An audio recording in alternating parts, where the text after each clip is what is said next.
안녕하세요 여러분. 저는 제 책을 소개해 드리려고 합니다. 책의 이름은 미자 모자맨입니다.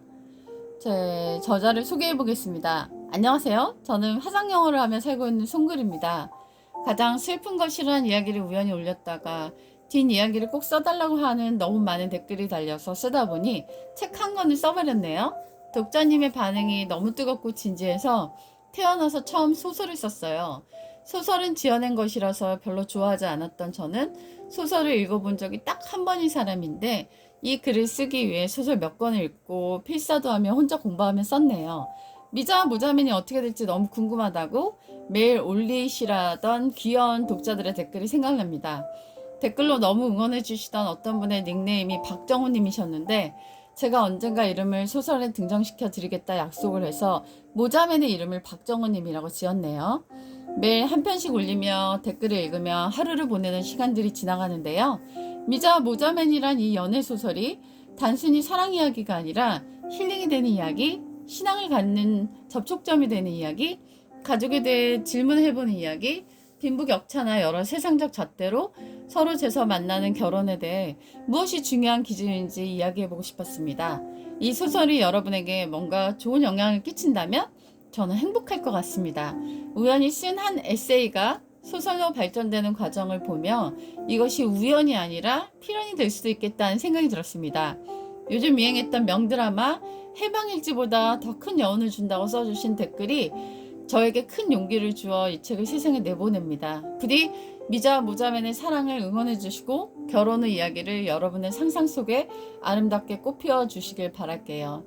저는 손편지 인간미 유튜브에서 미자와 모자맨 소설을 읽어드리고 있어요. 여러분 제 유튜브 댓글에서 여러분의 상상 속의 이야기를 계속 이어가 주실 거죠? 목자는요 이렇게 되고 있습니다. 네, 짝사랑 연애상담. 부부의 세계가 정글과 같다고 생각했다. 저희 사귄 지 1일 되었어요. 정우씨 이게 무슨 일이에요? 그러면서 이런 이야기들이 쭉쭉 등장하고 있습니다. 원래 정우씨는 되게 부유한 집에 살고 있었던 남자였는데 운동형 외톨이로 수소를 왕따시키며 방송에서 나오지 않은 남자였어요. 서두른 세상의 젊은이였고 꽃미남이었습니다. 그는 방에서 책을 읽으며 시간을 보내는 것이 그의 유일한 취미활동이었고요. 미자는 엄마 아빠가 이혼을 한 가정, 엮이는 가정에서 자라난 43세의 여성인데요.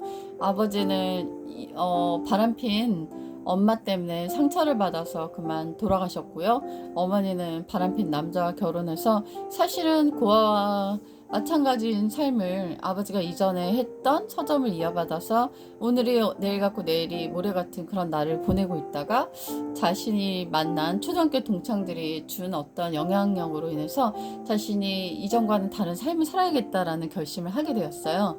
그래서 서점에 자꾸 오고 있는 박정우 모자맨에게 관심을 갖고 둘이 썸을 타다가 나중에 연애하게 된다는 그 이야기를 기본 포맷으로 갖고 있는데요.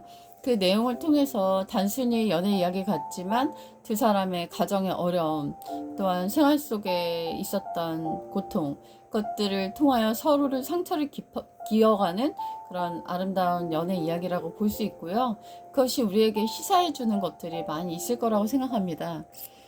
사랑에 아팠던 사람들이 읽었으면 좋겠고요. 며칠 전에도 결혼해서 남편이 있는데도 외롭다는 글, 자존심이 상한다는 글을 읽었습니다. 서로가 사랑해서 결혼했지만 그 안에서 경쟁하고 자존심을 세우는 이기적 사랑이 있어 부부는 하나가 되지 못한다고 생각했습니다.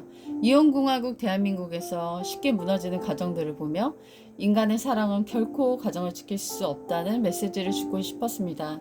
아무리 연약하더라도 아무리 상처가 많더라도 아무리 서로 힘들더라도 신앙이 있는 가정은 결코 무너지지 않지요. 오직 신앙만이 가정을 지키는 유일한 힘이라는 메시지가 이 책 안에 담겨져 있습니다. 여러분 미자와 모자맨 북크크 출판에서 구입하실 수 있습니다. 네, 종이책도 있고요. 전자책도 있습니다. 여러분 즐거운 독서 타임 가지시기 바랄게요. 안녕히 계세요.